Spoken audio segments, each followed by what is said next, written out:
Welcome to the Happy Market Research Podcast, your favorite place for strategies, stories, and insights from the world of market research. Brought to you by your host, Dan Fleetwood. Hey everyone, welcome to the Happy Market Research Podcast by Question Pro. I am your host, Dan Fleetwood. And on the show today is Bob Fawson, who is the founder of the Data Quality Co-op. Bob, welcome to the show. Thanks so much, Dan. Great to be here. Awesome. Well, why don't we start out and tell the audience a little bit about yourself and some background, and then we can get things started. Yeah, happy to. I guess you could say that my career in market research started in the 90s when I got a job at a call center, but kind of really took off around 20 years ago when I had the opportunity to join a small team and build the Opinion Outpost panel business. We merged with SSI in 2011, and I stuck around for many years playing operational and strategy roles inside SSI and Dynata. I spent a little time at Numerator, which was just such a good experience and so great to work with brand buyers of insights as a primary customer base. And my current project is co-founder of the Data Quality Co-op.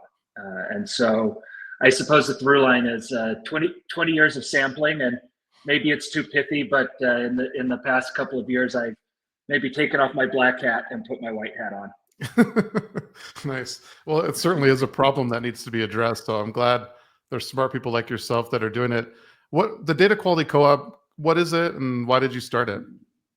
Yeah, the Data Quality Co-op is a clearinghouse for data quality signals, and you know, maybe the why will help inform the what. So I've always been really passionate about sampling.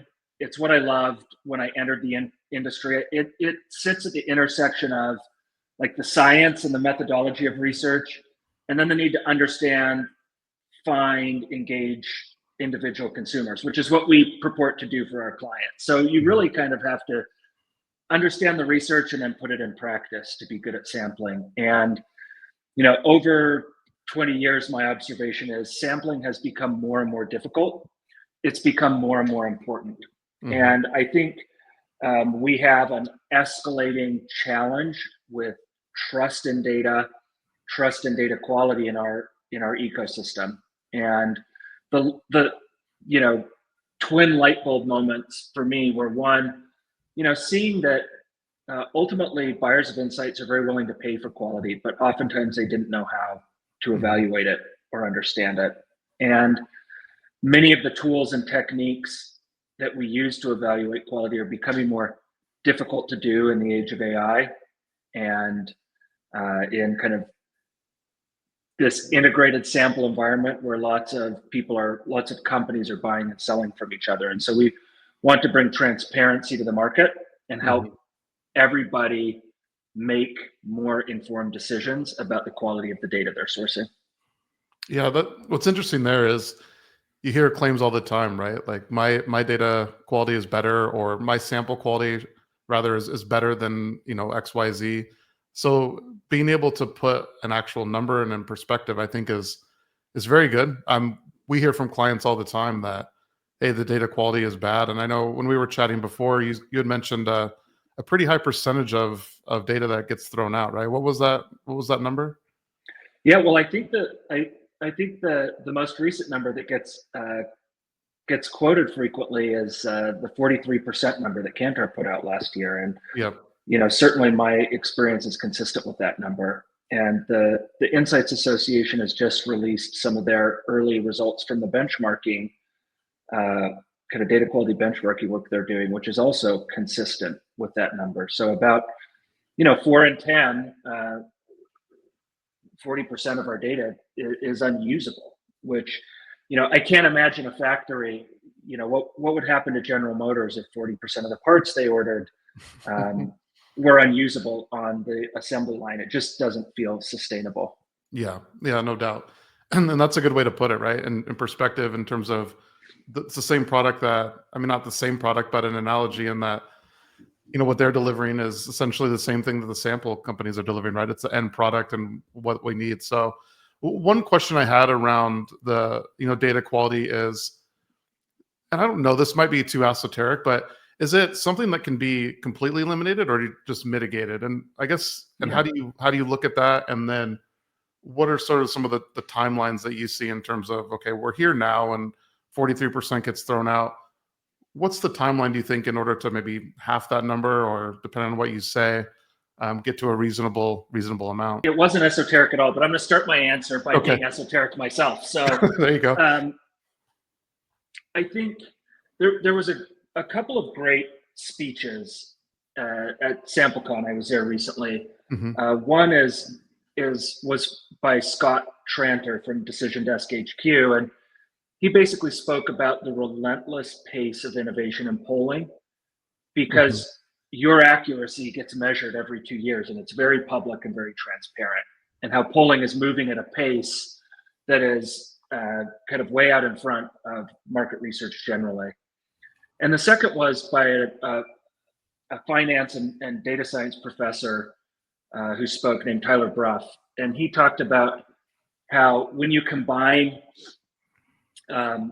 good tools with good institutions, large groups of people can make really good decisions. So his example was that actually the price of orange futures in Southern Florida can predict the weather in Southern Florida better than the National Weather Service climate models can.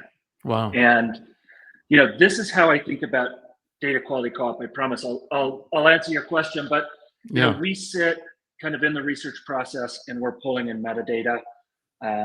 That can be very, very simple things like the type of fraud flags that everybody's generating from their fraud detection tools. That could be behavioral things, bad open ends. And it's not about having the most sophisticated metric.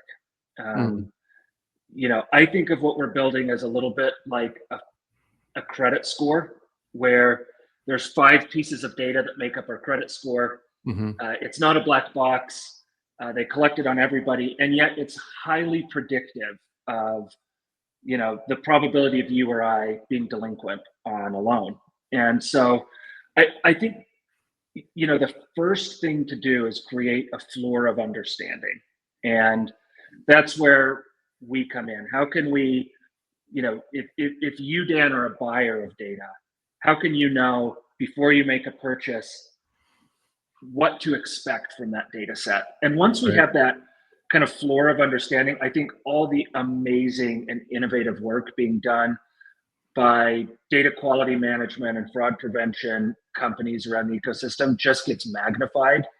And that 40% could certainly be, 20% in 12 or 18 months. The challenge today is all those signals sit in silos. And so I guess one last esoteric example, but if you think of game theory, if you're playing a one-time game, it's a totally different strategy than if you're playing an iterative game over time, and how your counterparty in the game behaved previously. And I think when a lot of people are buying sample, for example, or data, it feels like a one-time game. You're only as good as your last project. You come in without any real a priori knowledge. And if that changes, it changes the whole buyer and seller dynamic, and it can help the market function in a much more healthy way. Yeah, that's interesting. I think when you put it in perspective in terms of it's like a credit score, I mean, that's very relatable to, pretty much everyone out there. It's almost to me like, when a simple example, like you go to a restaurant, you usually check out the reviews first, right? If the review is bad or food quality, you're not going to go. So I love what you guys are doing around putting a particular score to it and then letting people assess. So that's interesting. In terms of, other challenges that you see in market research, what are some other things that you're thinking about, or is data quality the sole purpose and challenge on your mind right now? I mean, yeah, I guess there are other things I'm thinking about. The topic that nobody can escape and kind of demands our attention is AI. Yeah. And as it pertains to what's happening with data quality, I think the things we've done for decades to evaluate data quality, even back in the call center when I was a teenager working, evaluate a data record and say, does this look like it was produced by a human? Mm-hmm. And now AI produces data that looks very human. And so I think there's this whole shift we need to make as an industry towards understanding the inputs to AI models. And we're so well positioned. I can't think of another industry that has the access, direct line to consumers to collect relevant, high quality data to feed the AI models of the future. And I think we're at kind of a crossroads as an industry. How do we rise to that kind of opportunity and capture it? But it will certainly be disruptive. And I expect maybe, roll the clock forward 5 years, we'll be selling a lower volume of data and the expectation for quality will be higher. Because AI will become so embedded in everything that happens at our clients and in our own operational processes. Yeah, no, I think that's definitely the AI is definitely the topic right now. It's interesting because I felt like in the beginning, when was it 2023 when ChatGPT kind of burst onto the scene and everyone was flooding to figure out applications for it and use cases and so forth. Data quality was like largely the biggest issue at the time, right? And then it was data quality, then it was generative AI, ChatGPT, type applications, and then it's data quality. So it's interesting how these things kind of ebb and flow, and then how can these two issues help each other, honestly. So there's a lot of synergy there, I think, as well. In that vein, I've been thinking a lot too about as generative AI becomes so skilled at answering our basic questions. Sometimes we think about research in terms of, did we get the answer right? But I think good business strategy and execution requires a high degree of nuance. And so, if we're doing work today that is only aimed at getting the headline answer right, I think that's insufficient. I think our job is really bringing nuance to the conversation as we, reach out and interact. There's been a renaissance in qualitative, for example, as we get that nuance from individuals. That's our opportunity to really help our clients move forward with great strategy and great tactics. And that's the fun part of research, I think, is uncovering something unexpected. Yeah, no doubt. I think that's it. And then when you have those, light bulb moments, or two light bulb moments as you had, I think that's really where, a lot of magic happens. So that's super exciting. In terms of, like some lessons learned and maybe some challenges, can you think of something that you think market researchers often get wrong and maybe how they can improve? Is this a request for my version of a hot take? Is that where we're headed? We're headed there a little bit, yeah. So if you have any hot perfect. takes, we love hot takes here. So. Yeah, I could do that. So I think one of the things that's happened over the last 10 years is the rise of programmatic sampling. And, JD wrote a great paper, the enshittification of programmatic sampling, that I thought was very thought-provoking. And I think one of the things that we've all taken for granted is that now there's this market of consumers willing to monetize their data and all this demand for that data. And it's a market with a high degree of liquidity in it. And,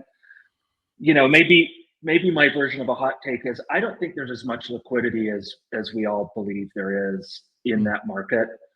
When I run surveys these days, I ask the participants, what app or website did you start from?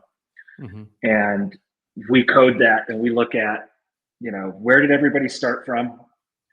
And, who are my suppliers, who are my sub-suppliers, and how does that map work? And what I find is, one I ran recently, 118 identifiable sources from the participants, and some that were gibberish, map back to about 18 suppliers. And when you code that, what you really see is like 80% of all the sources look very similar value proposition to the consumers, no meaningful differences. And so I'm starting to form this belief that maybe instead of and don't get me wrong, I uncover all sorts of interesting, diverse sample sources by asking that question, but they're a small percent of the total. And what we, I think, have really done is created hundreds and hundreds of sources that all look essentially the same and open lots of doors for inattentive or fraudulent participants to come into the ecosystem without really getting the benefit of liquidity in the market. And that's another area where I think transparency could help, because I almost think of it like when you look in the sky and see starlings, and what do they call that? A murmuration. And there's 100,000 birds that seem to move all in the same direction because they have a little signal between them. I think our industry is full of really intellectually curious, smart, good actors. That's how they found their way here. Yep. But we need a little bit more transparency so we can all start acting in a imperfect but more coordinated fashion towards, how do we get real liquidity and diversity of sourcing into our ecosystem instead of just opening doors for the people we don't necessarily want to see to come in and participate. Yeah, that's interesting because to your point, it does feel like there's a lot of sources out there, but when you break it down from 118 to about 18, like it's not as diverse as you think in terms of the sampling. So that is interesting. Even to me, I didn't realize that. I thought, hey, there's a ton of sources out there and they're all, kind of serving their own purpose. But yeah, interesting that it only breaks down to a handful. Yeah. What, in terms of, kind of switching gears a little bit here, what is, some advice and takeaways? What's one piece of advice you'd give someone looking to improve their approach to research, or can even be maybe people that are, buying sample, things that they should look out for? I'll kind of leave the question open, but I'd love to have you give some of the listeners some advice here around that. Sure.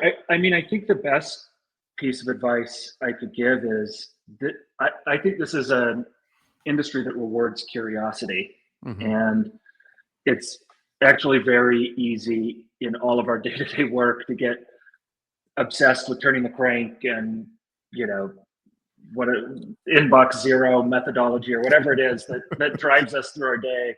Yeah. And at least for me, I found that the times in my career in this space where I learn the most, advance the most, and enjoy it the most are times when I give space for that curiosity to kind of learn and understand what's going on. And I think, that requires a little bit of dedication to asking questions and a little bit of humility. But I think this is an industry that actually you can do well by holding on to that sense of curiosity. Yeah. And then I think, the second part is just don't forget storytelling. I feel like 10 years ago, we were talking about storytelling a lot, and every conference I went to had a storytelling workshop. But, I try and read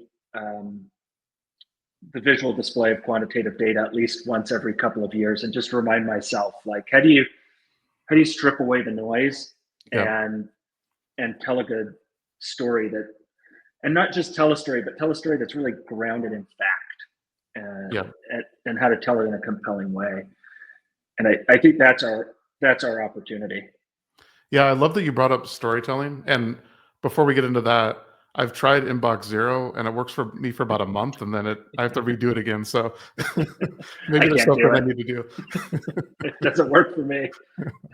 But in storytelling, let's talk about that for a little bit, because I think that is an underrated skill. And I think a lot of times it's like, oh, deliver the PowerPoint and then, we'll just read from the PowerPoint and go from there. But PowerPoints are fine, but they don't tell the whole story, right? And I think if you can get a good story, like that's what hooks people. That's what innovates change, inspires, provokes people. So I love that you brought that up. I know you mentioned that book. Any other resources around, storytelling that you think would be helpful for people to know, or any other anecdotes that you have? I'd love for you to kind of riff on that a little bit. Yeah. Maybe this is interesting, or maybe it's not, so interrupt me. But yeah, I think our Gen AI companions provide a real opportunity for us to focus on storytelling. So I think there's this real tension when delivering our work between, did we get the answer right? So that encompasses methodology, data quality, timelines. Did we do it on spec, on time? Did we make money? And then just creating a space for storytelling. And so one of the things I'm most excited about, thinking about how Gen AI or AI in general will change our industry, is I use AI a lot now to help me iterate the storytelling component a lot faster. Mm-hmm. Here's what I'm seeing in the data. Tell me where I'm right. Tell me where I'm wrong. Give me examples from other industries. And it's just this really nice thought partner that doesn't actually have to constrain our thinking, but can help us think faster and be creative faster. Yep. And so I think there's this really interesting dynamic of storytelling does require time, and it requires mental space to create a story. I think we have an increasingly sophisticated set of tools that can help us do it and kind of meet those, on time, on spec, answer right sort of constraints that really drive our kind of research process and timelines. Yeah, no, I think that's great. And then in terms of some of the storytelling aspects, I love that you're utilizing like ChatGPT to look for examples in other industries, because you can get so siloed in your own particular world, right, that you barely raise your head up sometimes to see what other people are doing. And those examples in other industries are relevant because I think it helps bring like fresh new ideas into the picture too, right? So I love that you were talking about that. In terms, as we start to wrap up here, Bob, if people want to know more about the data quality co-op, where can they go? I know you have a website, or if they want to know more about you, what are some of the best avenues for people to learn more? I mean, if anyone's interested, and you're sure that's interesting, so please reach out. You could just find me at Bob Fawson at dataqualitycoop.com. Feel free to send me an email or reach out on LinkedIn. I'd love to have a conversation. Yeah, that's awesome. Bob, I really enjoyed the conversation today. Thank you so much for joining us. And I really appreciate it. Thanks so much, Dan, for the invite. This is really fun. You bet. Awesome. Thank you. Thanks, everyone. Thanks for listening. If you found this useful, please like, subscribe, and follow on any channel that you're viewing this on or listening to it. So with that, we'll go ahead and wrap this up. But all right, we'll see you later.